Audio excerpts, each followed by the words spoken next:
ఒకసారి యేసు ప్రభువారు తనను నమ్మినటువంటి యూదులతో, మీరు నా వాక్యమందు నిలిచిన వారైతే మీరు నిజముగా నాకు శిష్యులై ఉండి సత్యమును గ్రహించెదరు.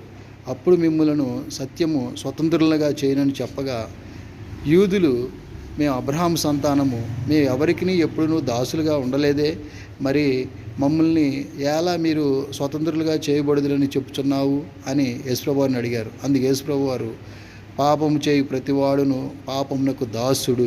దాసుడు ఎల్లప్పుడూ కూడా ఇంటిలో నివసించడు, కానీ కుమారుడు ఎల్లప్పుడూ ఇంటిలో నివసించును. కుమారుడు మిమ్ములను స్వతంత్రులుగా చేసిన ఎడల మీరు నిజముగా స్వతంత్రులై ఉందురని చెప్పి యేసుప్రభువారు చెప్పారు.